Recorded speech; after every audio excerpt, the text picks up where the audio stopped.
como es de amor a la tierra. Mari Mari, come pum, buenas tardes. Mari Mari, come tú, come pum. Que tengan un buen camino, come rupú, come raquiswam, buenos pensamientos, pum manguén, que los buenos sueños acompañen a ustedes. Muy, pero muy buenas tardes. Mi nombre es Willy Cáceres. Vamos a estar en Ecológicamente en FM 105.9 hasta las 21 horas aproximadamente, como venimos diciendo hace ya mucho tiempo y cada vez se va repitiendo y repitiendo y repitiendo. Un poquitito pasadas también puede ser, ¿por qué no? Para aprender juntos, juntas, juntes, a querer, a cuidar, a amar esta creación. Me acompaña en la mesa Marcela Blanco, que está haciendo malabares con los anteojos. Hola, Marcela. Muy buenas tardes a todos. Bueno, no, nada, lo que pasa que son para leer y como que te veo como más cerca pero nublado, por eso estaba como queriendo enfocar. Buenas tardes, ¿cómo le va? Lucas Payares ahí en la operación. Hoy nuestro operador vino con compañía, lo vamos a saludar, Iván Payares, ahí buenísimo que estés acá con nosotros, acá el hermano. El Iván. chofer, dice. El chofer Iván. El chofer Iván. Hincha de la academia. Hincha de la academia. Vino con un Señalándose el busito. escudo, sí, Vino sí. con un busito ahí. Bueno, Lindo. y a Gabri lo saludamos. Y bueno, vamos a saludarlo. Gabriel Soria ahí en el streaming, operando el streaming. Y bueno, con mucho y ya arrancamos. Adelante, Marcela. Bueno, estamos en comunicación con Pablo Varela. Ya lo tenemos en línea. Hola Pablo, ¿cómo estás? Hola Marcela, hola Willy, ¿cómo andan? Un gusto hablar otra vez con ustedes. Un placer para nosotros, Pablo, siempre escucharte, tenerte acá en el aire de Ecológicamente y bueno, ya nos podemos meter directamente en el tema porque hace muy poquitito tuvimos inundaciones y sabés que hablando fuera del aire con Marcela, sabiendo que íbamos a tener esta charla hoy, recordaba algo que nos comentó al aire un amigo que tenemos en Valencia, Eduardo, cuando fueron las inundaciones, y era esto de las construcciones que están en lo alto, las construcciones de aquellas personas que tienen un mejor vivir que otras, no sufrieron las consecuencias como las que quedaron del otro lado. Y me parece que mucho tiene que ver con estas cosas que vos nos has contado en más de una oportunidad, que tiene que ver con esto de urbanizar, de cementizar, de construir en lugares donde el terreno, la naturaleza te dice, acá no. Sí, tal cual como lo decís, digamos, hay que primero que pensar en la inundación, ¿no? Como desde dos miradas quizás complementarias, una desde la mirada de la inundación como fenómeno natural, y por otro lado la mirada de la inundación como evento social. Como fenómeno natural, la inundación es algo absolutamente normal, no solamente es normal, sino que es deseable para el funcionamiento de las cuencas hidrológicas, de los ecosistemas. Pensemos que, digamos, la civilización nació, todas las civilizaciones del mundo nacieron prácticamente sobre humedales, es decir, si pensamos en el delta del Nilo, ¿no? En Egipto, pensamos en el delta del río Amarillo, la civilización china, el Indo, obviamente la Mesopotamia con el Tigris y el Éufrates, pero en América mismo, la primera civilización del altiplano boliviano, de Tiahuanacu, también nació en un delta, y en Mesoamérica, ni hablar, ¿no? Del lago Texcoco y, digamos, y la civilización azteca. Bueno, es decir, tenemos muchas evidencias de que es posible, no solamente es posible, sino que es el hecho de coexistir con una tierra inundable es algo que permite el desarrollo humano y el desarrollo de la civilización a lo largo de la historia. Pero la clave está en cómo se convive con la inundación, es decir, cuando la civilización se prepara para convivir con la inundación o cuando no se prepara y hace todo lo contrario de lo que debe hacer, en lugar de acompañar los ciclos de la naturaleza, los interrumpe, los tergiversa, los rompe. Y esto un poco acá viene lo que vos decís y viene la mirada de la inundación como fenómeno social. Como fenómeno social es un drama humano, es una catástrofe donde se afectan, no solamente se pueden perder vidas, sino que también hay personas y familias que pierden todo lo que tienen por estos eventos. Y con lo cual, digamos, hay que ser bastante cuidadosos y considerar muchos aspectos cuando se tratan de estos temas. Y yendo, digamos, directamente a lo que comentabas, efectivamente, si vos te entra agua, digamos, 20 centímetros de agua porque se inunda la calle, bueno, puede ser un problema de obras hidráulicas, puede ser un problema digamos, de que falta algún canal o alguna obra de desagote para esas cuadras, o porque un evento extremo hizo que superaran esas previsiones. Ahora, cuando la inundación llega hasta el techo de las casas, es porque esa casa no está en un lugar donde no debería estar. Y esto es lo que hemos visto este último fin de semana. Hemos visto lugares donde por diferentes razones existen barrios ubicados en zonas que no son aptas para urbanizar o para ser habitadas con ese tipo de infraestructura. Y bueno, y efectivamente ahí viene el problema del ordenamiento territorial, que es la clave por la cual la inundación se convierte en un drama humano. Recién te escuchaba atentamente y me anotaba algunas cosas y qué importante esto de diferenciar eh, lo que es un fenómeno natural como una necesidad de la naturaleza misma de tener estos ciclos y el fenómeno social. Y aparte un fenómeno social, insisto con algo que me parece que es muy importante y vos lo resaltaste muchas veces, te hemos escuchado a quienes se estén sumando al aire de Ecológicamente, quienes nos vayan a ver y a escuchar en los canales de YouTube de Radio Parque Vida y de Ecológicamente.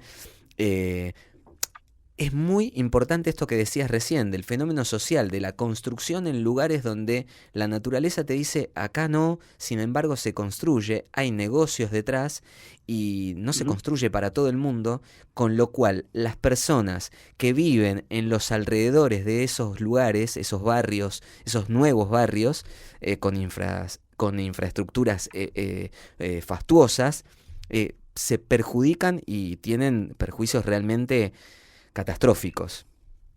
Exactamente, digamos, son dos caras de la misma moneda, en donde las tierras inundables, por su baja valorización de mercado, son objeto de urbanización en los dos extremos digamos, de la pirámide social, ¿no?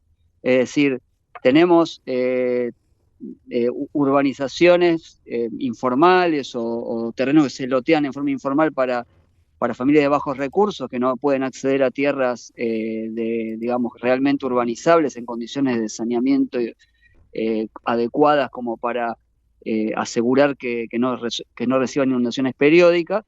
En otro extremo tenemos estos negocios inmobiliarios que hemos charlado más de una oportunidad, en donde grandes desarrolladoras inmobiliarias adquieren tierras a muy bajo precio, luego obtienen del Estado el beneficio de un cambio de zonificación y sobre esas tierras las rellenan, las indican, generan lagunas artificiales, y de manera que se impiden los escurrimientos de las zonas cercanas y agrava los problemas de esos otros barrios que mencionábamos, bueno, que habitan en esos lugares también en forma peligrosa e inadecuada para su propia vida, ¿no? Pero que además ven extremadas sus consecuencias negativas por la presencia de estos barrios terraplenados, ¿no? Que llamamos las urbanizaciones náuticas del estilo de Nordelta, del estilo de las urbanizaciones como San Sebastián, que en la cuenca del río Luján. Me voy a permitir acá una pequeña cifra, ¿no? Del último estudio de la Fundación Humedales, la actualización de este año, que ha detectado que en el delta del Paraná hay 9.000 kilómetros de terraplenes, es decir, terraplenes para explotaciones agropecuarias, barrios cerrados de diferentes tipos. Hay 2.600 kilómetros cuadrados de áreas que ya están indicadas y rellenadas, lo cual equivale a más de 10 veces la superficie de la capital federal. Hay más de 600 urbanizaciones cerradas solamente en las cuencas tributarias, Río Luján, Areco, Río Reconquista. Y hay, desde el año 2015 a esta parte, se sumaron 50 urbanizaciones, es decir, que tampoco se tomó conciencia de lo que representa este fenómeno en términos de riesgo de inundación, ni siquiera en aquellas inundaciones de 2015, bueno, y ahora se vuelve a repetir una situación similar. Obviamente es muy difícil asignar a las diferentes causas individuales que tiene la inundación como problema social una participación, es decir, cuánto se debe a las urbanizaciones cerradas en la cuenca baja, cuánto se debe a que hay tierras que están ocupadas por su situación marginal y no deberían estar ocupadas, cuánto se debe al cambio climático, cuánto se debe también al hecho de que las rutas y las vías, por una cuestión de disposición geográfica en todo lo que es la zona norte de la provincia de Buenos Aires, justamente se dan en forma perpendicular a los arroyos que desembocan en el Paraná. Si ustedes piensan en la Ruta 9, las vías del ferrocarril, todas cortan al río Luján, al río Areco, y eso es uno de los principales problemas que los hidrólogos identifican como, digamos, promotores de graves inundaciones como la que sucedieron en Campana, ¿no? Es decir, hay una sumatoria de cuestiones que todas tienen como común el factor de el déficit en el ordenamiento territorial, un ordenamiento territorial que en lugar de ser llevado adelante bajo criterios de política pública por los estados municipales y el estado provincial, es llevado adelante básicamente por el impulso de los grandes capitales inmobiliarios que diseñan el territorio a su conveniencia, y terminan, bueno, en definitiva, generando todos estos problemas sumados que derivan en la inundación como un fenómeno y un drama social. El ordenamiento territorial que se escucha todo el tiempo como un planteo fundamental, necesario, urgente en cada una de las asambleas, y esto tiene que ver con los bosques, con la deforestación, con el agronegocio.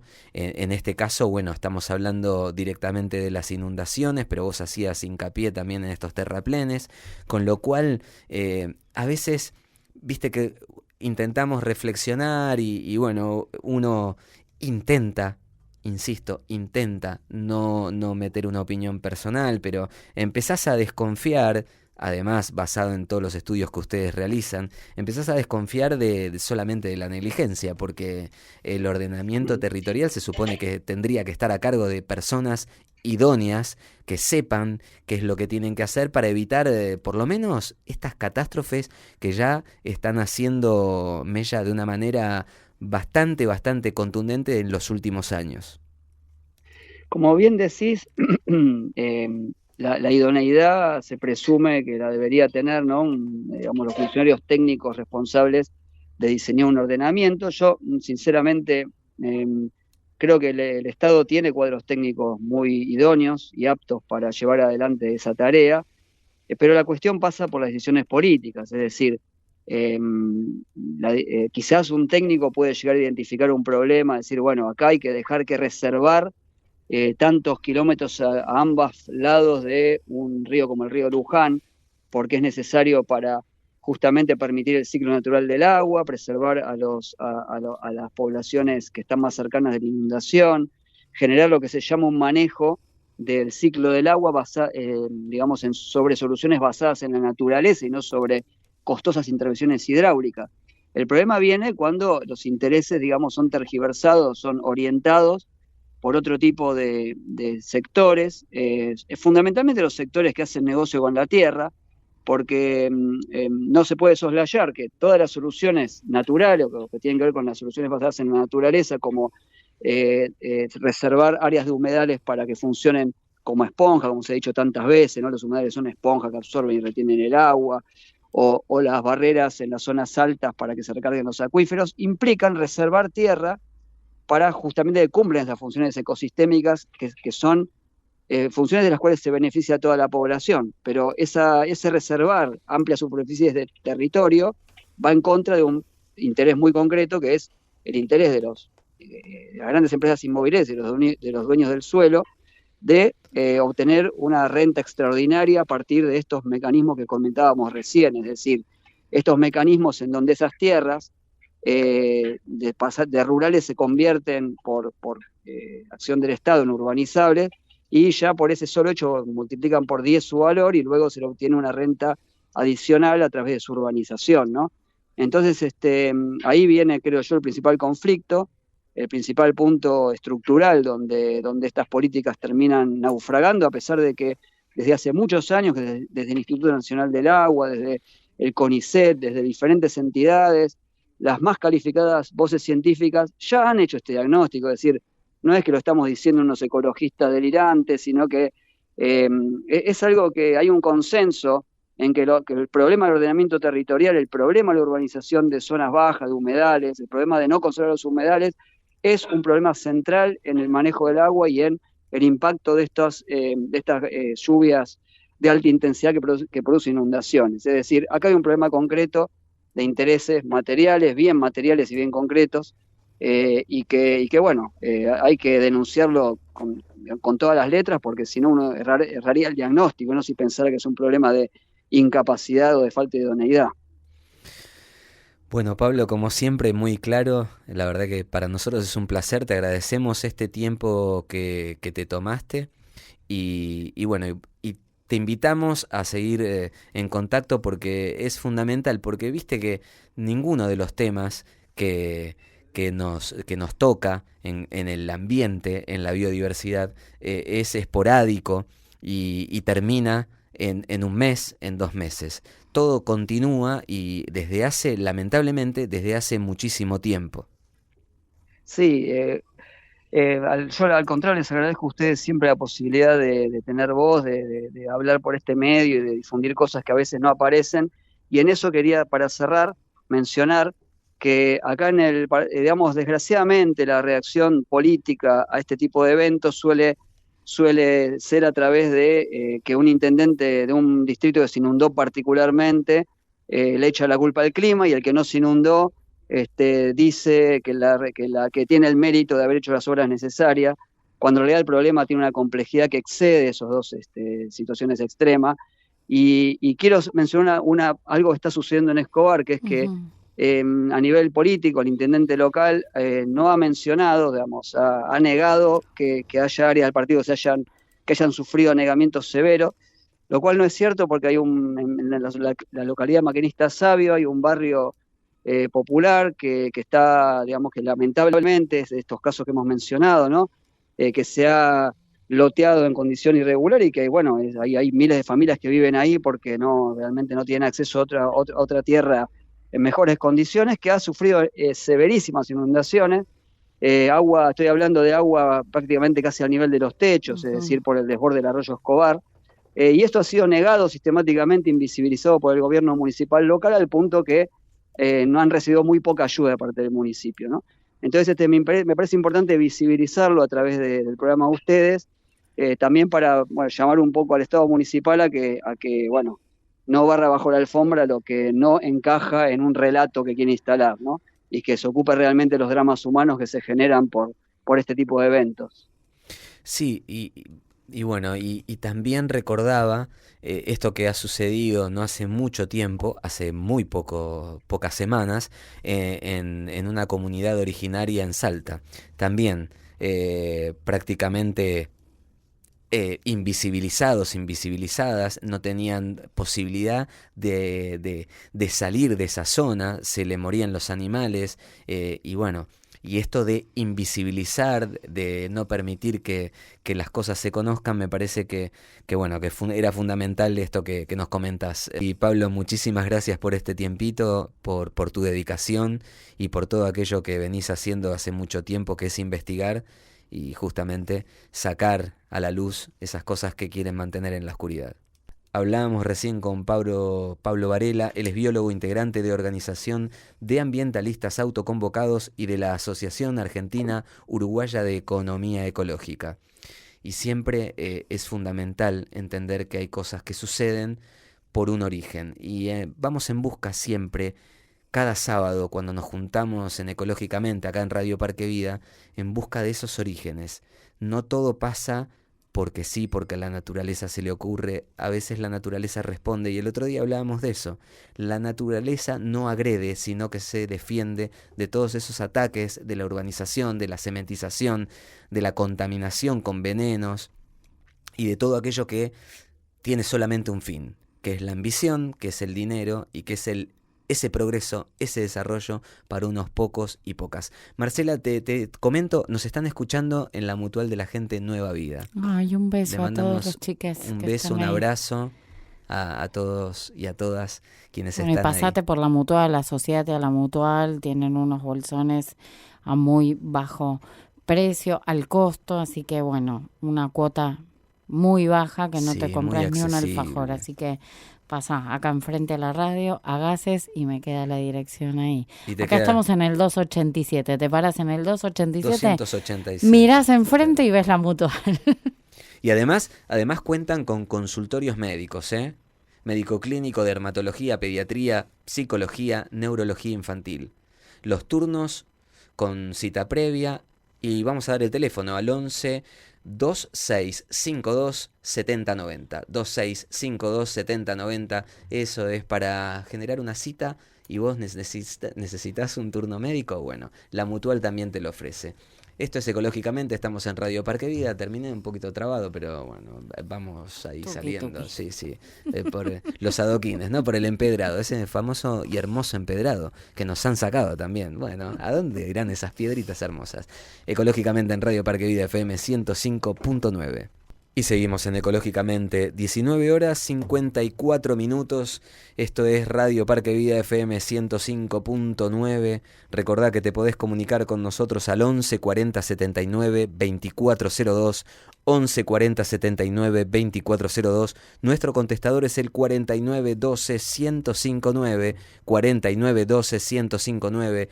Nuestro Instagram y nuestro canal de YouTube tienen el mismo nombre, es @ecológicamente_ok, y podés escuchar Radio Parque Vida a través de la página www.parquevida.com, escucharlo también en su YouTube, que es Parque Vida, y descargarte cualquier aplicación en la que puedas escuchar FM. Yo te recomiendo TuneIn porque ahí se escucha muy bien. Esta es la radio que te hace bien, es la radio que está en el pulmón de la ciudad. Así se dice. ¿Qué tal, Marcela? ¿Muy laburando? Laburando un poquito. Me parece muy bien. Recién estábamos pasando las imágenes, estas que vos comentabas en el canal de YouTube de Parque Vida, de las inundaciones. Realmente es terrible, es entender cuál es la problemática y qué es esto que sucede cada vez que se dan estas situaciones. Y recordábamos en la charla con Pablo Varela, aquella que tuvimos hace unos meses con Eduardo en Valencia, y nos decía que la situación son todas similares. Hay urbanización, hay cementización, se construyen grandes infraestructuras, departamentos, edificios, casas muy altas, pero que perjudica de alguna manera, cuando hay un temporal, perjudica a los barrios aledaños. Sí, Adelante. hoy lo que me decía Pablo era que hablábamos durante el día y él me decía, ¿no?, que el caso este de Escobar en ningún medio salió, y como que el intendente de Escobar dijo, no, acá en Escobar no pasó nada, todo bien, y volvemos siempre a lo mismo, ¿no? Él nos decía, un barrio de maquinistas sabios, un barrio que con un montón de necesidad, y lo que charlábamos hoy era, cada vez que se inunda pierden todo y tienen que volver a empezar de cero, entonces es súper importante. Y él me decía, yo lo que les pido es que lo compartan para que realmente la gente vea qué pasó en ese lugar, ¿no? Así que bueno, tomamos el compromiso y ahí lo vamos a estar, si te pasaste el streaming en cada corte, vamos a pasar el video para que lo puedas ver, ¿no? Así lo mismo que pasó en Campana, en Exaltación de la Cruz y en los diferentes lugares donde se inundó, también pasó en Escobar y no te lo contaron. Así es. Y bueno, esto prácticamente la frase de la película, ¿no? Una película, esa no sos vos, soy yo. Bueno, no es lo que parece, y todas esas cosas que se dicen mientras vos ves imágenes de agua hasta los techos, te dicen, bueno, no, acá no pasó nada. Bueno, bien, seguramente en algunas casas no ha sucedido. Adelante, Marcela, si querés, por favor, presentanos la siguiente comunicación, que nos están haciendo señas los chicos que ya están en línea. Bueno, estamos en línea con Gonzalo. Él es secretario adjunto de CONICET. Y bueno, Gonzalo, ¿cómo estás? ¿Me escuchás? Hola, ¿qué tal? Sí, escucho perfecto. ¿Cómo te va? Bueno, un momento Bien, complicado. Sí. Complicado para el país, complicado también para el CONICET y para todos los organismos científicos. Sí, veníamos de una temporada. ¿Qué tal? ¿Cómo estás, Gonzalo? Willy te habla. ¿Qué tal? Veníamos de alguna charla que tuvimos hace un tiempo cuando empezaban estos recortes y bueno, y continúan, y justamente con un lugar tan necesario. Hablábamos recién con Pablo Varela y él nombraba al CONICET como uno de los lugares donde se realizan estas investigaciones que tienen que ver con todas estas actividades que se llevan a cabo, que alteran de alguna manera, y a veces de una manera muy contundente, el lugar en el que habitamos. Efectivamente, bueno, el CONICET es el principal organismo científico tecnológico del país. Se realizan miles de investigaciones, hay miles de equipos funcionando en las más diversas áreas a lo largo de todo el país. Y bueno, el CONICET está sufriendo un ataque muy profundo de parte del gobierno de Javier Milei. Venimos en un proceso que nos está llevando al vaciamiento del organismo, y las cifras que hemos difundido desde ATE CONICET en la última semana nos muestran precisamente eso. Hemos perdido durante el año pasado casi 1.300 trabajadores del organismo, y esas cifras ya a marzo de este año, a marzo de 2025, ya superan los 1.500 puestos de trabajo perdidos. Muchos tienen que ver con los despidos que hemos sufrido, con los recortes en los programas de becas, con el cierre de las carreras de investigador y de personal de apoyo, pero un fenómeno que estamos detectando y sobre el que también tenemos cifras más recientemente es el de las renuncias. Lo que nos está pasando en CONICET es que esta política de vaciamiento, de falta de financiamiento a la actividad científica, de ataque permanente y de falta de perspectivas de futuro, un organismo que se está vaciando, hace que muchísimos trabajadores decidan irse porque ya no pueden seguir sosteniendo estas condiciones de trabajo. Es un fenómeno que atraviesa a todos los organismos estatales, pero en el CONICET, en buena medida, el último impacto, el más reciente impacto que venimos sufriendo es este. Recién te escuchaba a vos la cifra, y es muy difícil a veces analizar, y lo hablábamos recién con Pablo Varela, muy difícil analizar esto de cómo vamos a reactivar un país si tenemos casi 1.300 trabajadores menos, o puestos de laburo que desaparecen. Es muy difícil pensar en una reactivación cuando se desfinancia un lugar en el que se investiga, en el que se generan y se incentivan a nuevos científicos, científicas. Es muy difícil pensar justamente en cómo reactivar un país cuando cada una de las actividades que se desarrollan en nuestro territorio tienen que ver con la no generación de puestos de trabajo.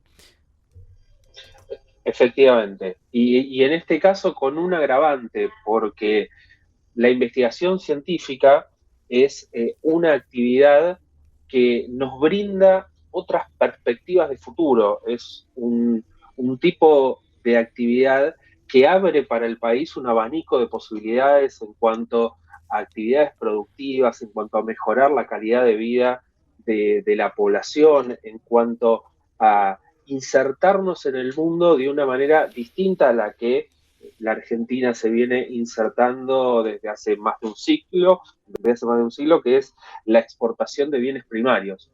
La posibilidad a futuro de que Argentina sea otra cosa, de que podamos construir un proyecto de país que pueda garantizar empleos de calidad para el conjunto de su población, algo que el modelo al que apuesta Javier Milei no puede garantizar ni ahora, ni lo va a poder garantizar en un futuro, y eso es lo que se está perdiendo. Vos hablabas de la incentivación de las vocaciones científicas. Bueno, uno de los efectos que estamos viendo se manifiesta en las renuncias, pero también en la poca gente, la cada vez menor cantidad de gente dispuesta a embarcarse en lo que implica un trabajo de CONICET. Venimos viendo que la cantidad de postulantes a becas se va reduciendo. Sí, es muy preocupante. Es muy preocupante, y no es alarmista, ni tengo intenciones de ser alarmista. Simplemente yo me voy anotando y digo pérdidas de puestos de trabajo, esos puestos que ya existían, y esta falta de incentivación, esto que vos comentás, cada vez menos postulantes para este tipo de actividades, y entonces decís, bueno, ¿y dónde se generan esos puestos de trabajo? Bueno, evidentemente eso es un misterio, y no es una manera de levantar un país, porque hablar de economía solamente no podemos hablar porque esto implica algo mucho más importante que tiene que ver con las actividades de los seres humanos. Acá estamos en un programa, en un espacio que justamente no apuntamos solamente al dinero, porque el dinero es lo que nos dicen que va a llegar todo el tiempo, bueno, a costa de territorios, de despojo, de desplazamientos, de subestimación y bueno, y esto no es, el caso del CONICET no es la excepción. Absolutamente, absolutamente. Y como trasfondo de la política de este gobierno se encuentra una concepción de la ciencia muy limitada. Uno de los argumentos que suelen emplear los trolls libertarios, muchas veces los propios funcionarios del gobierno libertario, es la idea, bueno, que lo financie el sector privado y la actividad científica no se puede guiar por la lógica de la ganancia en el corto plazo, que es lo que motiva la inversión empresarial. Hay muchas investigaciones que generan efectivamente en algún momento la posibilidad de una ganancia, de generar una riqueza. Hay otras cuya posibilidad de generar ganancias o riquezas a veces es incierta, porque los caminos científicos implican tomar muchas veces riesgos y tomar caminos cuyo el lugar a los que nos conducen no se conoce, pero que es imprescindible para poder, para el desarrollo de la humanidad en un sentido más integral. Por poner un ejemplo, sin la teoría de la relatividad formulada por Einstein hace 100 años, sería hoy imposible pensar en una tecnología como el GPS. No funcionaría el GPS sin la teoría de la relatividad. Y sin embargo, cuando Einstein desarrolla sus investigaciones en física teórica, esa utilidad futura no estaba ni siquiera en los planes. Sin ir más lejos, las vacunas que se desarrollaron contra el COVID en tiempo récord, no solo en Argentina. Argentina ha sido uno de los países que ha logrado desarrollar una vacuna propia en el mundo, fueron posibles por muchísimos años, décadas de inversión estatal en las tecnologías que se utilizaron para desarrollar esas vacunas, que no era una inversión que estaban dispuestos a hacer desde los grandes laboratorios. Pero sin esa inversión estatal, luego los laboratorios que desarrollaron esa vacuna no lo podrían haber hecho. Sí, además, un punto que me parece que es crucial es esto de decir, che, bueno, te querés desarrollar, que te financie un privado. Y hay muchas actividades que ya tienen sus científicos avalando todo aquello que desarrollan. Con lo cual esto perdería una objetividad, y la objetividad de un científico, una científica diciendo, che, esto no está bueno porque está destruyendo el ambiente, está destruyendo el aire, el agua, está contaminando. Me parece que, bueno, que todo va para un mismo sentido, va en un mismo sentido.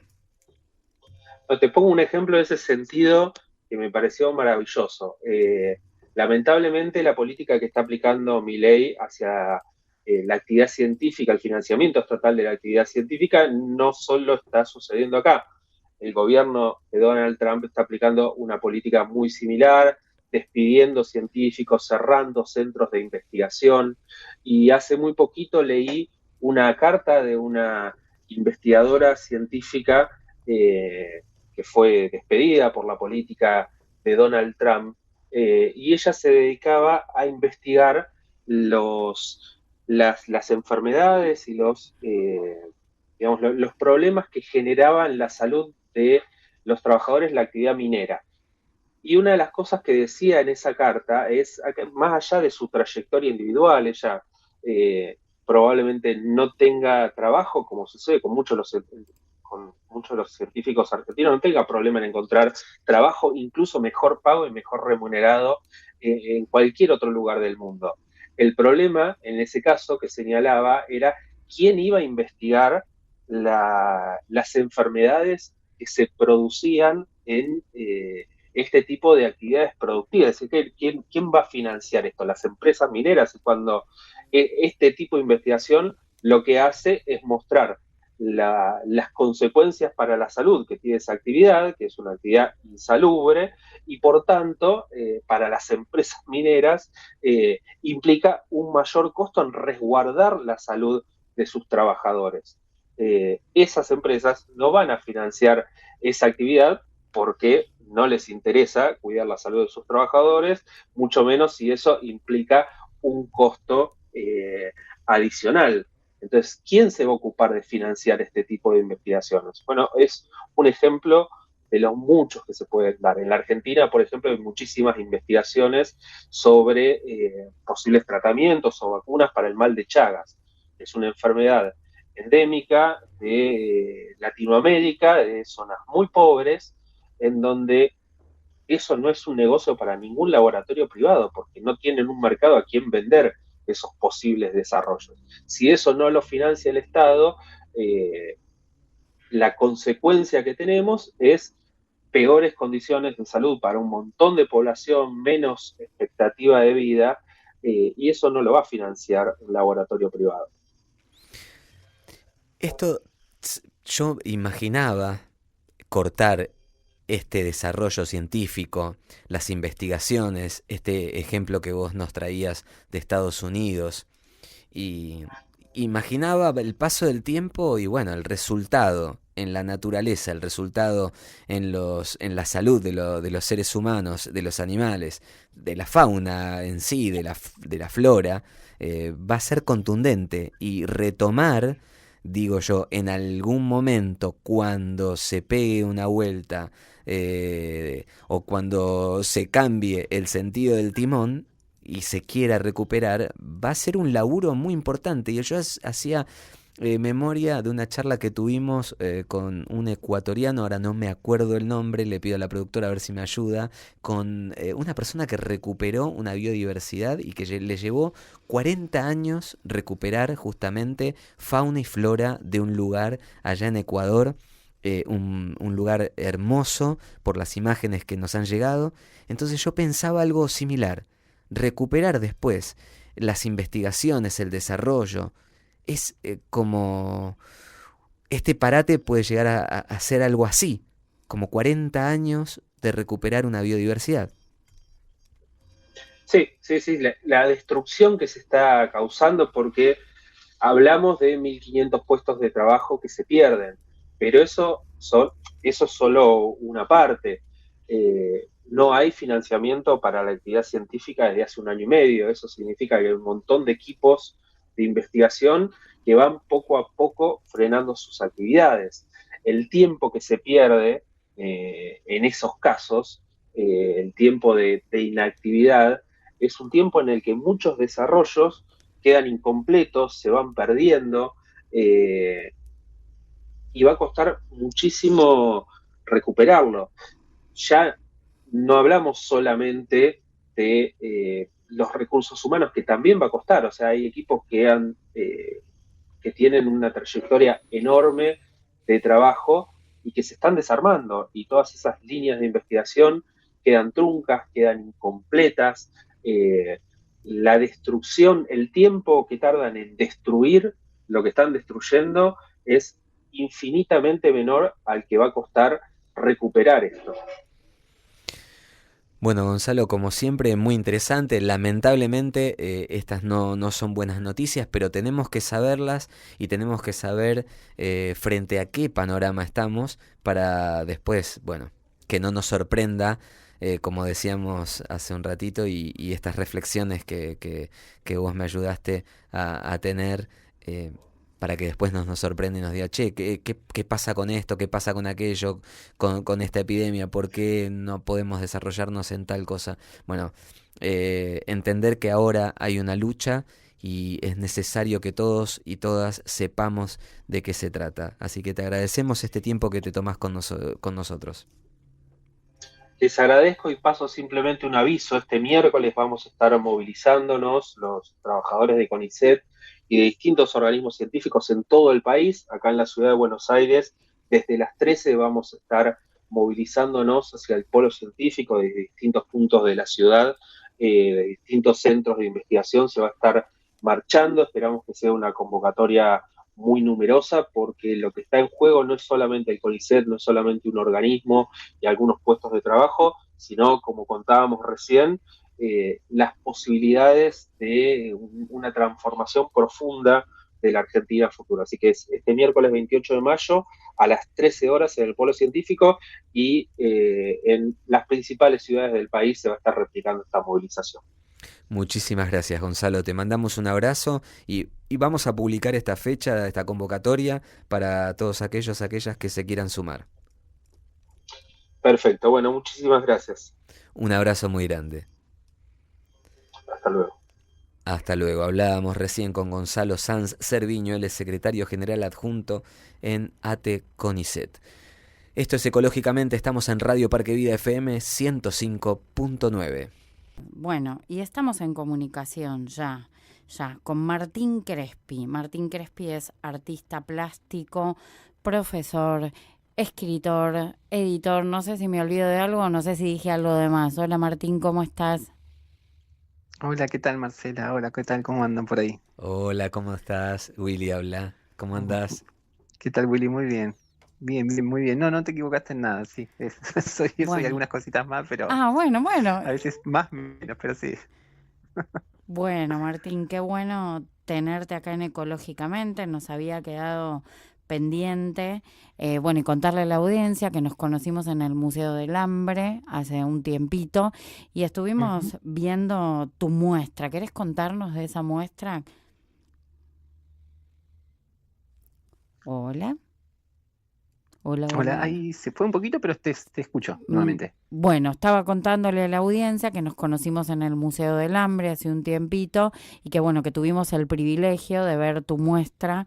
Las palabras son como las semillas. Si querés contarnos un poquito cómo nace, cómo es tu andar, ¿no? En todo esto de ser artista plástico y todo lo que acompaña.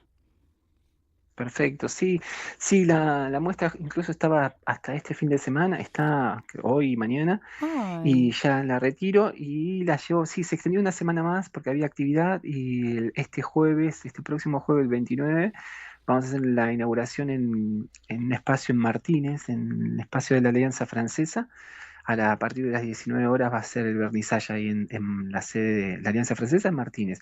Y es una muestra plástica pensada para las infancias con temáticas ambientales y con un perfil cálido y poético en base a una frase que la tomé de Liliana Bodoc en una de sus conferencias. Ella dice que por suerte las palabras son como las semillas que ni Monsanto puede patentar. Haciendo referencia a la importancia de las palabras en las infancias.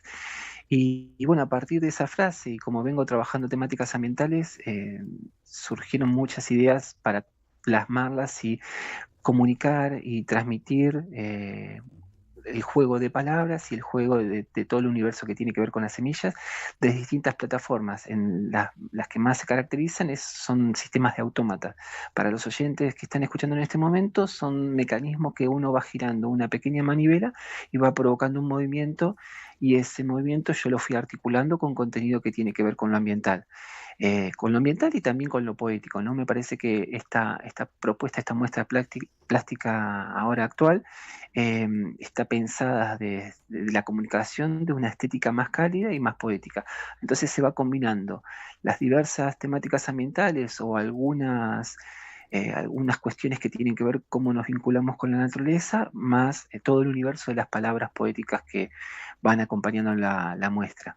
Y está pensada para las infancias a partir de los 8 años en adelante, pero es para un público en general. Todas las personas que se acercan, incluso abuelas o abuelos que fueron acompañando a sus nietos y nietas, también la disfrutan mucho, porque es lo que permite la propuesta artística es manipular las distintas obras, los distintos objetos que están ahí, ya sea desde apretar un simple pulsador que genera sonidos o luces, hasta intervenir con los distintos objetos. Hay, por ejemplo, no sé, unos cubitos que van formando oraciones que tienen que ver con las semillas, con las palabras.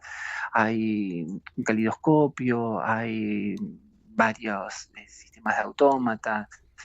Bueno, hay varios mecanismos que hacen más atractivo esa información y ese contenido para acercarlo a las infancias y al público en general. Recién te escuchaba y me recordaba las imágenes, recordaba de haber interactuado con algunos de esos dispositivos, y lo voy a llamar dispositivos y no es casualidad, en tiempos de digitalización, en tiempos de aislarse. Esto convoca todo lo contrario, justamente, interactuar, participar, reflexionar también, porque tenés algunas frases, algunas palabras muy interesantes y algunas reflexiones dentro de esos juegos. eh, y justamente es eso, y venimos escuchando hace un tiempo ya con Marcela, esto de recuperar un poquitito, y ahora esta frase la agrego yo, pero el sentido, venimos escuchándolo desde hace un tiempo, recuperar esta memoria analógica que teníamos, porque estamos como muy aislados, y te cuento algo y comparto con la audiencia algo que sucedió justamente ayer, anteayer. Nuestro entorno familiar nos enteramos por un regalo, un chico recibió un regalo y recibió una máscara con todos los dispositivos de realidad virtual. Y la reflexión fue inmediata, vos decís, en un tiempo vos decías, wow, qué bueno. Ahora, veíamos un video, porque nos compartieron un video de uno de los chicos jugando absolutamente solo en una habitación, con algo que no existe. Claro. Es, es terrible pensar que es un aislamiento, algo que podemos llegar a pensar como que en realidad estamos interactuando con alguien, y en realidad no, porque es absolutamente contrapuesto a esto que propones vos. Sí, justo hay uno de estos mecanismos que uno va girando una pequeña manivela y van girando los dos ojos, como si fuera una mirada disociada, distintos ojitos de, no sé, de gato o de distintos colores incluso, y hay una frase que dice, ¿cómo quedan tus ojos después de tantas pantallas? Y por un lado es atractivo porque uno se ríe, como es gracioso cómo van girando los ojos, pero por otro lado está esta pregunta que termina siendo reflexiva, ¿no? Y también te habilita a eh, estas apreciaciones que vos haces, es decir, cómo estamos atrapados por las pantallas y cómo eso nos desconecta de nuestro entorno, de nuestros vínculos y también nos desconecta de la naturaleza. Es un tema, creo que va a ser el próximo tema que vaya a trabajar desde lo visual, porque estamos todos atrapados en esta lógica de las pantallas, tanto las infancias como nosotros como adultos, porque dependemos, porque es una herramienta de trabajo, porque nos comunica, pero al mismo tiempo también nos aísla. Entonces, bueno, es algo que estas propuestas que tienen que ver con materiales nobles como la madera, como la manipulación, como la intervención, bueno, rompen un poco con esa lógica de la pantalla y nos da la posibilidad de, primero, de preguntarnos, de reflexionar, de tener una mirada crítica, pero también con materiales que no estamos acostumbrados a manipular, ¿no? Entonces, bueno, eso es una de las ideas planteadas a la hora de hacer la producción plástica, esto de qué materiales está disponible, que sean también económicamente accesibles para el artista y que te permitan transmitir contenido, pero al mismo tiempo que rompa con esta lógica de las pantallas, ¿no?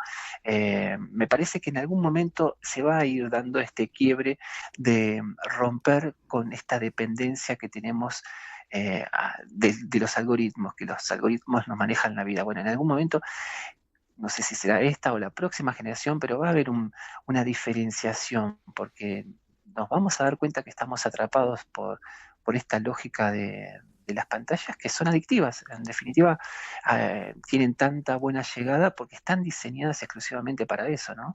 Para atrapar nuestra atención y para tenernos cautivos con sonidos, con movimiento, con colores y con una oferta tan atractiva que termina siendo adictiva.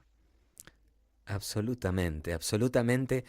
Y esa mirada prácticamente en diagonal, pero siempre hacia abajo, que es lo que vemos Ujú. cuando viajamos en el subte, cuando viajamos en el colectivo, en el tren, cuando vamos caminando por la calle, ¿por qué no? Sin que nada de lo que está alrededor pareciera que exista. O sea, es como muy... Y bueno, ni hablar de el subte, que es uno de los medios que más utilizo yo. Digo, no me interrumpan. Alguien que por ahí Mm. quiere contar algo, bueno, no me interrumpas porque estoy con mi dispositivo. Muchas veces nos reímos en casa porque charlamos y decimos, che, pero encima los juegos son re pavotes porque en realidad vos ves los Ujú. juegos y pues si esto no desarrolla absolutamente ningún tipo de habilidad y bueno, evidentemente la propuesta, como dijiste vos, quizás sea diferente, la mirada sea diferente en una futura generación y ojalá sea la nuestra, que se dé cuenta, que nos demos cuenta que no es el camino, que sí esto lo podemos utilizar como una herramienta de conexión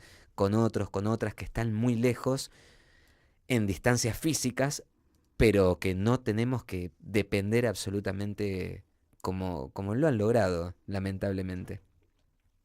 Y sí que me parece que es como un síntoma de época, ¿no? Esto de no es casualidad que ocurra esto y no es casualidad que estas tecnologías estén diseñadas para eso. Entonces, claro, hay muchos ya profesionales, psicólogos, incluso hasta psiquiatras están planteando esta dependencia absoluta con respecto a las pantallas, con las consecuencias que eso trae, ¿no? Los picos de ansiedad, incluso en las infancias. Y hay un síntoma de época que está estudiado, ¿no? No es que lo estamos diciendo así en el aire, que no se puede ya en la relación de los vínculos sostener la mirada, porque estamos acostumbrados o a ver una pantalla o mirar la cámara, pero estamos perdiendo esa vincularidad que provoca una mirada de ojo a ojo, a ojo humano, en forma directa. Así que los impactos que tienen las pantallas en nuestra vida cotidiana son pavorosos.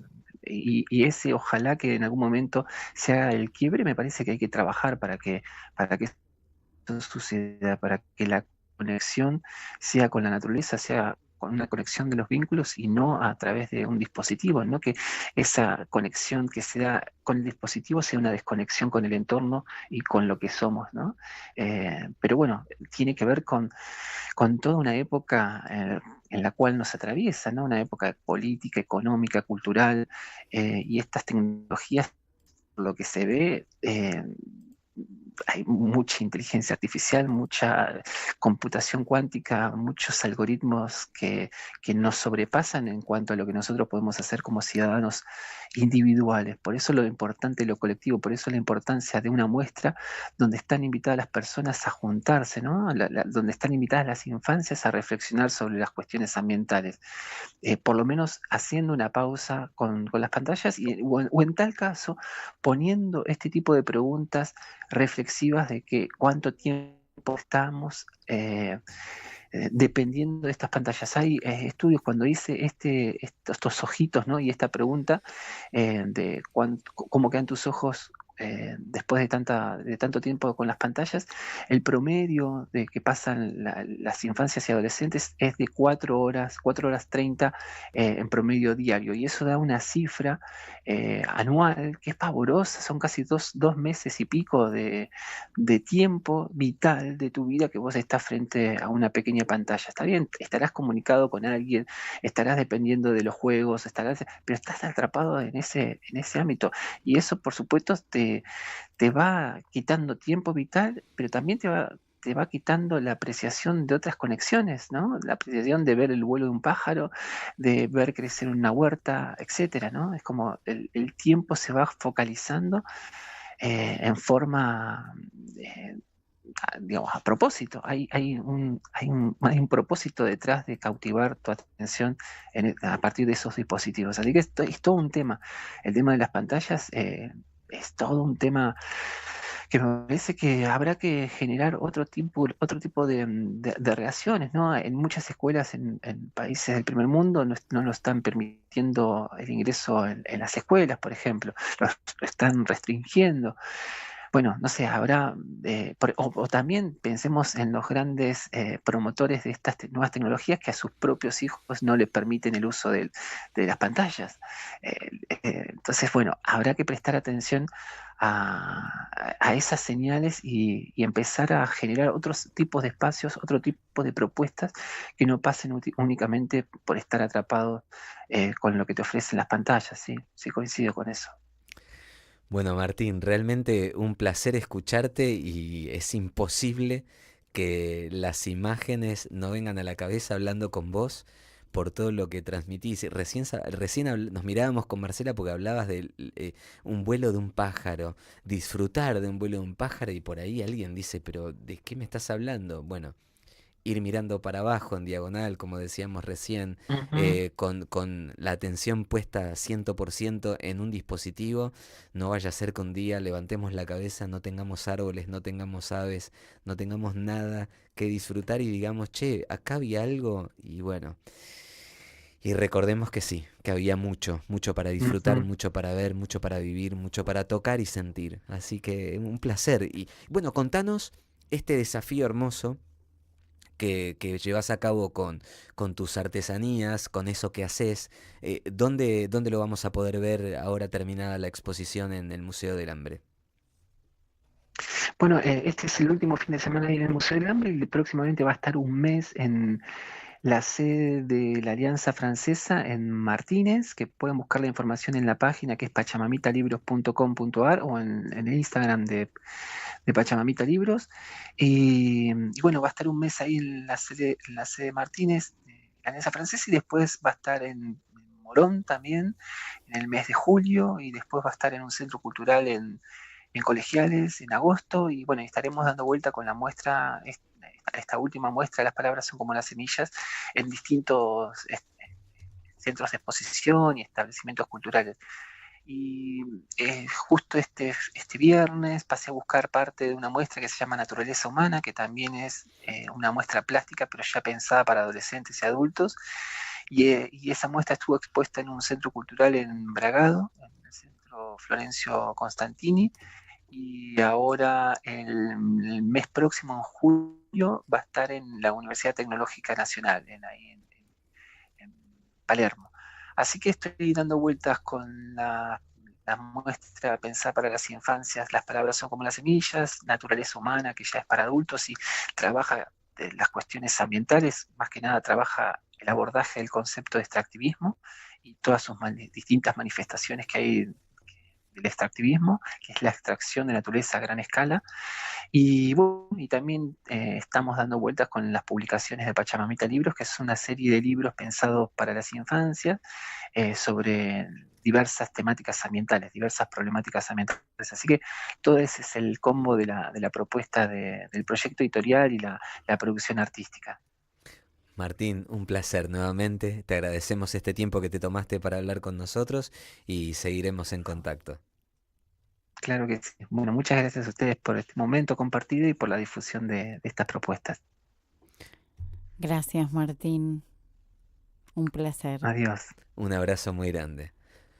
Hablábamos recién con Martín Crespi, él es artista plástico, profesor, escritor, editor. Bueno, y las propuestas son Pachamamita Libros, dedicado al extractivismo, una mirada hacia las infancias, para que las infancias se empiecen a acercar a esto de abrazar el lugar donde vivimos. Y las palabras son como las semillas, esta muestra itinerante, que bueno, que ahora va a estar en Martínez, después va a estar en Morón, estuvo en el Museo del Hambre, un espacio al que amamos y que le mandamos un abrazo muy grande a todos, a todas, a todos quienes están ahí, porque realmente nos abrazan y nos reciben de una manera súper amorosa cada vez que vamos. Qué interesante sería que la propuesta de Martín llegue a todas las escuelas. Fundamental. Y naturaleza humana ya dedicada a los adolescentes, a las personas más adultas, digamos, y todo tiene que ver con esto, con una mirada un poco más analógica, esto de sentir, de poder tocar, de poder ver. Y me quedé con algo, sostener la mirada en la mirada del otro.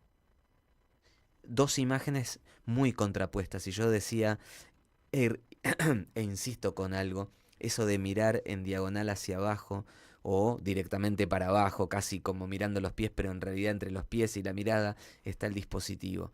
Y qué importante todo lo que hay a nuestro alrededor, no solamente fauna, flora, hay seres humanos que por ahí necesitan algo de nosotros, nosotras, y sin embargo estamos en un mundo en el que nos quieren meter para sacarnos del mundo en el que realmente debemos estar. Ecológicamente, Radio Parque Vida, FM 105.9. Otra vez perdemos todo y empezar de nuevo. ¿Cuántas veces más? Mirá lo que es esto. Barrio Colma, el barrio Mancay, Maquinita Sabio. Mirá los autos. Mirá las casas. Ni una autoridad para sacarnos, para ayudarnos, nadie. Maquinita Sabio, Partido Escobar, mirá lo que es esto. La cuarta inundación que pasamos.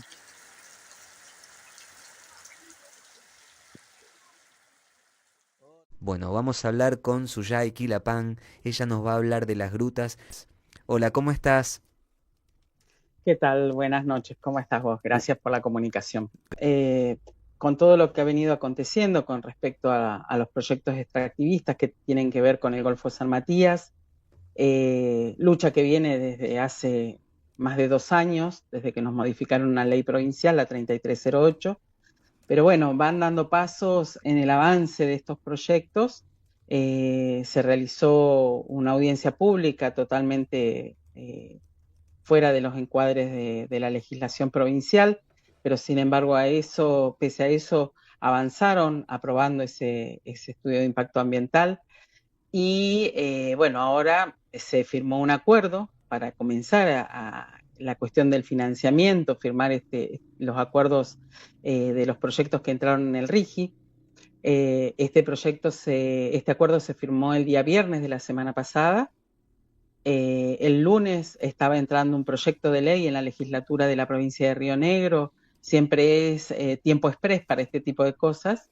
El lunes a las 3 de la tarde entró, a las 5:30 más o menos nosotros tomamos conocimiento del proyecto y ahí nomás empezamos a leer, a ver qué decía este proyecto, este acuerdo, porque obviamente los acuerdos cuando se firman no nos preguntan si estamos de acuerdo, nos avisan cuando lo conocemos, cuando ya se firmó.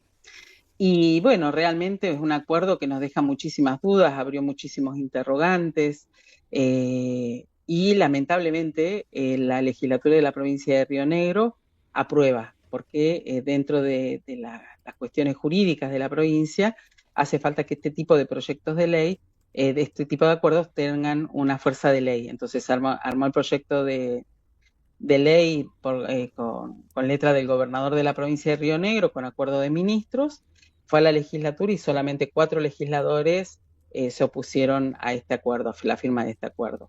Y en este acuerdo queda claro de que no hay beneficios para la provincia de Río Negro. Se hablan en términos de números, bueno, se desarrollan ahí algunos números como para tener claro, pero bueno, nosotros vemos que sigue siendo engañoso. Por ejemplo, una cuestión que veíamos en el acuerdo que se firmó es que plantean, por ejemplo, duplicar la capacidad de transporte. Recuerdo que el proyecto Vaca Muerta Oil Sur es un proyecto que consta de un ducto de transporte, hay almacenamiento, hay un puerto, un sistema de monoboyas, un puerto dentro del mar, y ahí llegarían los buques a cargar el crudo para exportarlo. En esto, bueno, el caudal que dicen que van a la capacidad de exportación de transporte que quieren tener es el doble de lo que planteaba el estudio de impacto ambiental inicial. Entonces, no sabemos si es otro proyecto, si suben el caudal de transporte sin inconsulto, digamos, sin autorización, porque el estudio de impacto ambiental planteaba un tope de transporte que no es el que plantea el acuerdo. Y en eso, bueno, vemos que hay cosas que siguen haciéndonos ruidos. Por ejemplo, bueno, esto que se habla, bueno, un proyecto que va a tener una duración de 30 años, recuerdo que entró en el RIGI este proyecto, pero el tiempo que se habla de uso, digamos, en el acuerdo es 13 años. Quiere decir que ahí hay una diferencia de años que no sabemos qué va a pasar, si va a quedar obsoleto, si va a quedar en desuso, si va a quedar en stand-by porque va a haber otro proyecto que va a sumarse. Entendiendo que este proyecto es totalmente contaminante para el Golfo, ¿sí? Nosotros hoy sentimos que somos territorio de sacrificio, esa es la realidad. Hoy sentimos que el día jueves nos condenaron a 30 años de contaminación, porque también sabemos que la provincia de Río Negro no tiene la capacidad de control.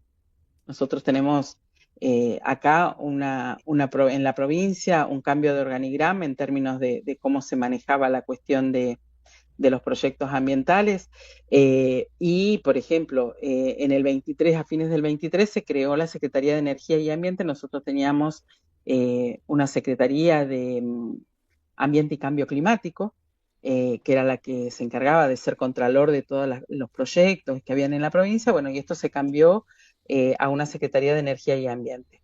Y nos preocupa porque en realidad esta Secretaría de Ambiente concentra funciones como también la adjudicación de las áreas hidrocarburíferas y también la promoción de la educación ambiental. Entonces decimos, hay contradicciones en los alcances que tendría que tener este espacio gubernamental, que, vuelvo a repetir, es el que se encargaría de ser los contralores y de organizar un poco cómo tienen que funcionar estos proyectos en la provincia. Así que bueno, con mucha preocupación estamos viviendo este tiempo, también sintiendo que no vamos a bajar la marcha, que vamos a darle continuidad a toda la lucha, porque realmente nosotros, hay una frase que vamos acuñando que es que no queremos ser la generación que mató el Golfo San Matías, ¿no? No queremos ser responsables de la muerte de nuestro Golfo, entendiendo que la muerte de nuestro Golfo es la muerte de las comunidades, ¿no? Porque las actividades productivas de la localidad funcionan alrededor de la pesca y el turismo, dos actividades que son incompatibles totalmente con la actividad hidrocarburífera. Sumado a que en las grutas también hay otro proyecto, que es la instalación de un buque licuefactor para exportar gas licuado, digamos. Entonces, nos preocupa mucho todo lo que está pasando en Río Negro, una provincia que va transformándose por decisión política en extractivista, condenándonos a ser un territorio de sacrificio con todos los rionegrinos adentro. Sí, hoy hablábamos justamente con Gonzalo Sanz Cerviño, el delegado de ATE, de CONICET, y hablaba sobre la pérdida de unos 1.291, 1.300 puestos de trabajo. Y esto que planteas vos tiene ese denominador común, la pérdida de los puestos de trabajos que ya existen, la pérdida de las economías regionales, en el turismo, en cualquier actividad que tiene que ver con los pueblos, y la no generación de puestos de trabajo. Porque algunas empresas vienen ya con sus manos de obra calificada, lo hemos escuchado en muchísimas oportunidades, y bueno, y sabemos que el tiempo que vos nos nombras es muchísimo. Hablamos de un daño, hoy hablábamos justamente con Gonzalo de un daño a largo plazo, y 30 años de explotación de un territorio es muchísimo para las consecuencias que esto puede traer. Vos imagínate, yo hace 32 años que me vine a vivir a las grutas. Soy neuquina de nacimiento, pero bueno, tengo más vida de rionegrina grutense que de vida de neuquina.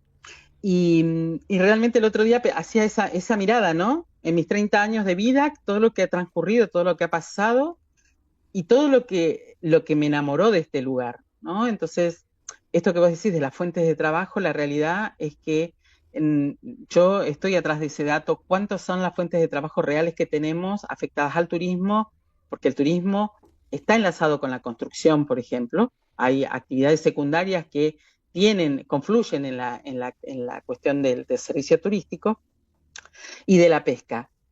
Y estoy convencida, ojo cerrado, de que debe ser por lo menos, no sé si no llegamos a 10 veces más la cantidad de trabajadores afectados a estas actividades productivas reales que tenemos, concretas hoy actualmente, a las que va a generar Vaca Muerta. Hace un rato leía una noticia, un comunicado que saca SOPSAO. SOPSAO es un sindicato de obreros portuarios de acá de San Antonio, que cuando modificaron la 3308 fueron a la legislatura a apoyar la modificación de la ley porque la actividad hidrocarburífera iba a generar fuentes de trabajo para ellos. Y hoy sacaban un comunicado de repudio porque los materiales para hacer el puerto en Punta Colorada ingresaron por el puerto de Madrid, no por el puerto de San Antonio.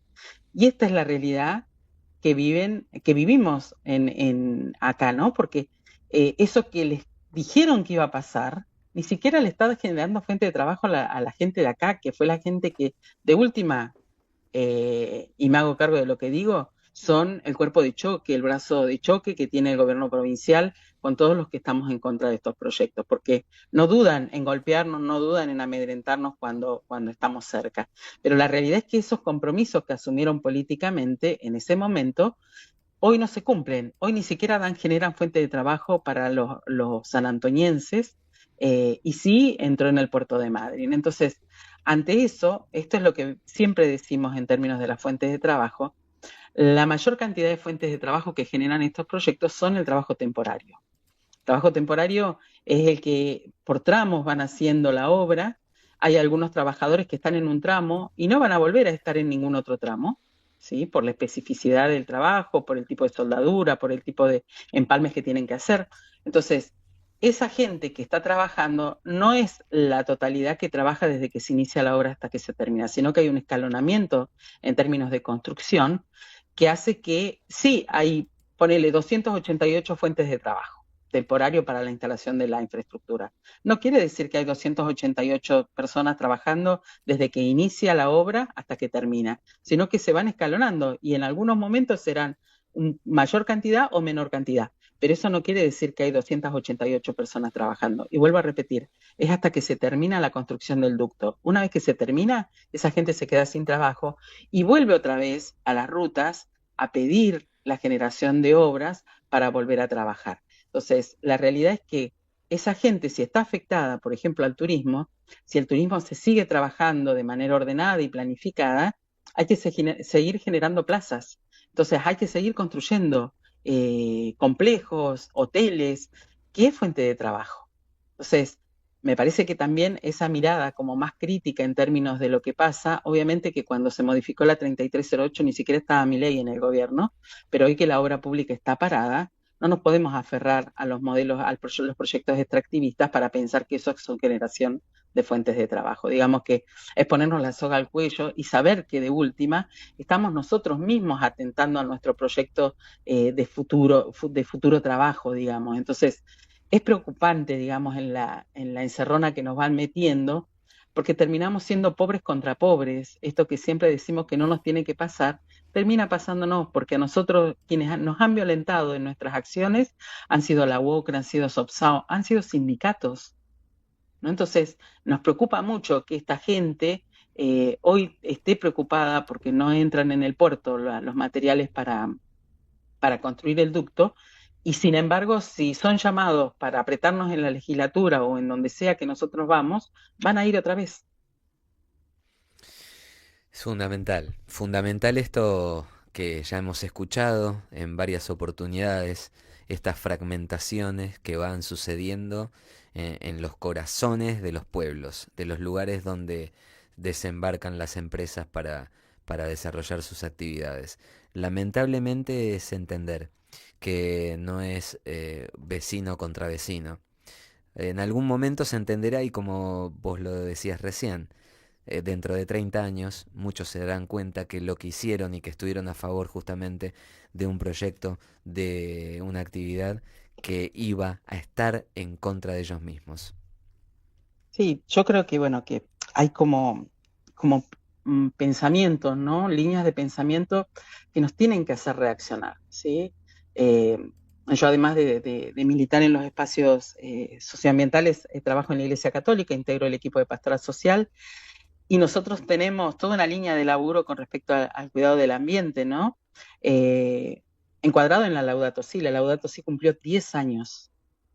10 años que el Papa Francisco nos regaló un encuadre que no es cuestiones ambientales nada más, porque el que la lee con detenimiento, hay un fuerte cuestionamiento a los modelos económicos, que son los generadores de este tipo de proyectos. Y si vos lo mirás, todo lo que vivimos como sociedad en términos de violencia, de desigualdad, de desesperanza, todo está cruzado por la cuestión económica, por la cuestión financiera, ¿no? Entonces, lamentablemente hoy nos damos cuenta de que el extractivismo tiene una lógica que tiene que ver con la maximización de la ganancia al costo que sea. Entonces ahí tenemos que jugar con los responsables, ¿no? Hay responsables políticos sin duda, hay responsables financieros, hay países responsables de que nosotros tengamos este padecimiento, porque estas empresas que vienen a instalarse en nuestro territorio pertenecen a capitales extranjeros. Y esto lo hemos dicho un montón de veces. Si bien es cierto, la que se nombra es YPF, pero atrás de YPF hay un porcentaje de empresas que tienen acciones en YPF, pero que no responden al país, digamos, no son de Argentina, son del extranjero, y a su vez todas las empresas que financian son de empresas extranjeras. Y en esta jugada, ¿no? ¿Cuál es el modelo realmente que queremos?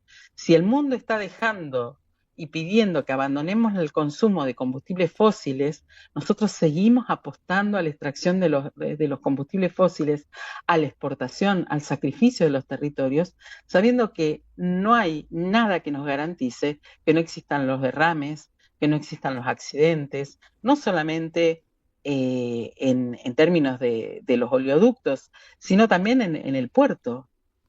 Contaminar el Golfo San Matías es una bajeza. Es la única parte de Argentina que no tenía contaminación de hidrocarburos.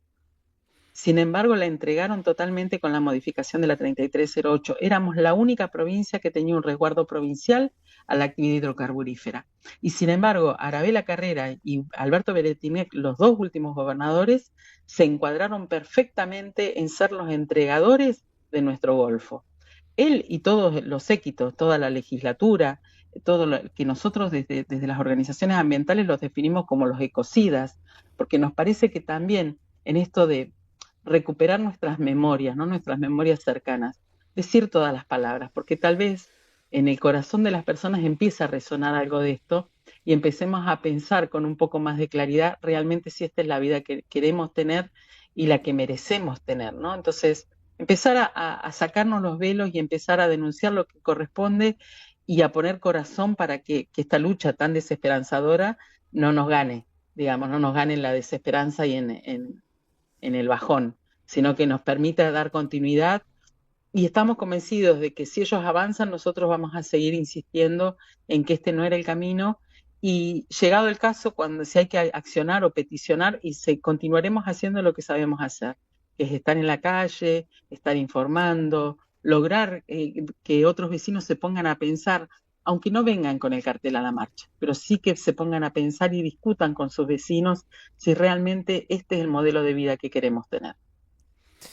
Nos quedamos con esa reflexión, nos quedamos con esa invitación y me parece que es fundamental y siempre que nos juntamos sábado tras sábado y cada vez que vamos a algún lugar donde hay una charla, me parece que esto hay que tener en cuenta. Tenemos que disponer nuestros corazones, tenemos que saber que no es la lucha de unos pocos, de unas pocas, sino que es de todos, todas, porque hay una elección que tenemos que hacer. Como ciudadanos, ciudadanas, tenemos una obligación y es tomar ese compromiso de decidir qué futuro no solamente para nosotros, nosotras, sino para las generaciones futuras. Me parece que es una responsabilidad, es una gran invitación y una gran reflexión. Así que te agradecemos mucho y vamos a seguir en contacto para que este tema no quede en el camino. Bueno, muchas gracias y bueno, a disposición como siempre y bueno, seguiremos caminando, hay que seguir andando nomás. Así será. Muchísimas gracias. Gracias. Un abrazo. Un abrazo muy grande. Hablábamos con Suyay Quilapán, ella es de Las Grutas, y esta invitación, Marce, de seguir caminando, aunque no sea con un cartel, acompañando y sabiendo que no tenemos que pelear pobres contra pobres. Me parece que es una... Ahí patiné. Pobres contra pobres. Me parece que es una importantísima reflexión. Lo vemos los miércoles en las marchas de los jubilados, jubiladas, y esto que por ahí parece indiferente, parece que sucede en otro lado, parece que le sucede a otro, a otra, no, sucede a nuestro lado, y en algún momento quizás nos suceda a nosotros, a nosotras, y necesitemos ayuda. Marcela, te quedaste pensando? Me quedé pensando, bueno. Ecológicamente en Radio Parque Vida FM 105.9. Y acá estamos, llegando al final de Ecológicamente. ¿Cómo la pasaste, Marce? Muy bien, acompañando y caminando, sabiendo que la salida es colectiva y que, bueno, algo que ya se escucha mucho hoy, nadie se salva solo, así que, bueno, uniéndonos unos a otros, así, bracito con bracito. Estás haciendo... Y avanzando. Estoy haciendo porque estoy porque saliendo estás con la acá, cámara, sí, en cámara partida, muy bien, la pantalla Terrible. partida, muy bien, Marcela, muy bien haciendo gestitos. Más allá de las presiones en los cortes que tenés ahí con el asistente de streaming, ahí que se toca la cabeza. Me encanta Gaby cuando dice, me estuvo presionando todo el corte, no salgo, sí. ¿Qué dice? Ganó el Globo, felicitaciones. ¿Y por qué el jaja? Bueno, felicitaciones a todos los hinchas, a las hinchas del Globo. a alguien está de Huracán. molestando, Lucas. Bueno, muchas gracias, Lucas Payares, ahí en la operación. Iván, que vino a hacer el aguante. Gabriel Soria, ahí manejando el streaming. Iván Muy vino, bien, Iván hoy. vino.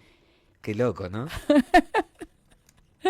Siempre me río. Se pueden sola. reír, chicos, si quieren, ¿eh? No, Gaby miró para abajo. No, Gaby, reíte. No causó gracia. Bueno, Está bien. ¿Qué va a hacer? nos vamos. Nos vamos y te invitamos a que el próximo sábado nos hagas compañía para que sigamos aprendiendo juntos, juntas, juntes, a cuidar, a querer, a amar la creación. Muchas gracias.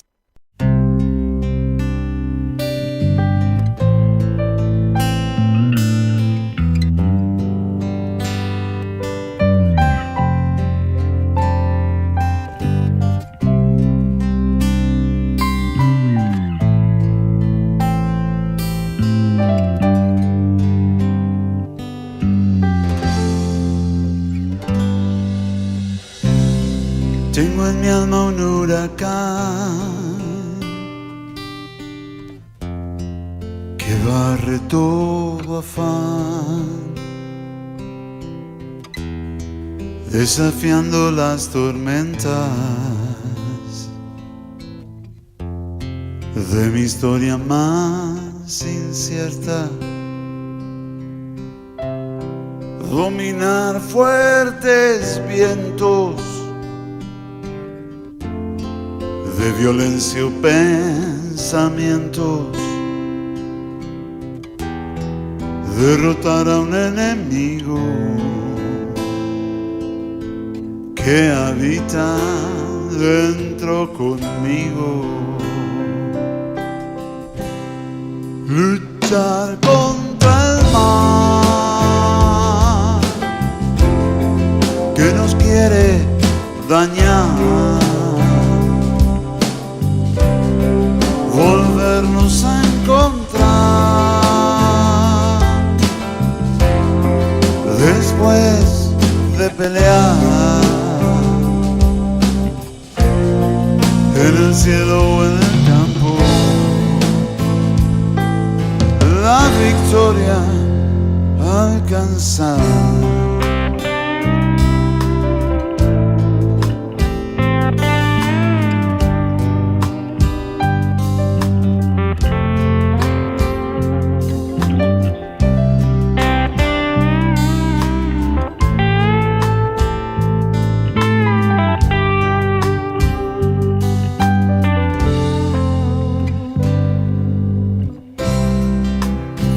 Para morir,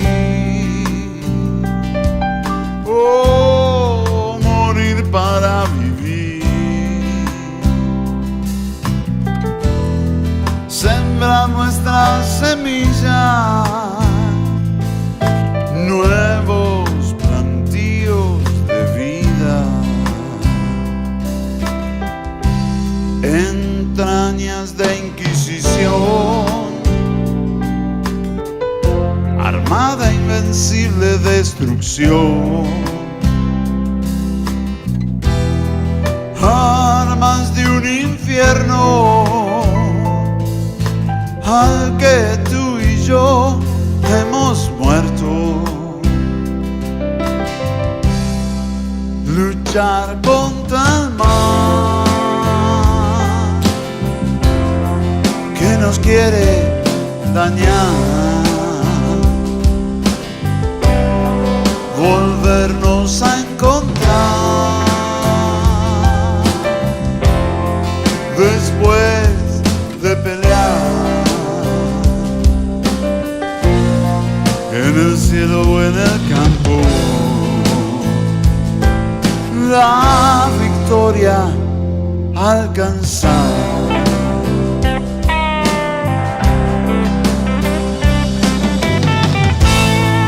Almería, desierto total, ambición de un rey fatal, oraciones de una mujer que vio a su pueblo renacer, luchar contra el mal que nos quiere dañar, volvernos a encontrar después de pelear en el cielo o en el campo. La victoria alcanzar en el cielo o en el campo. La victoria alcanzar.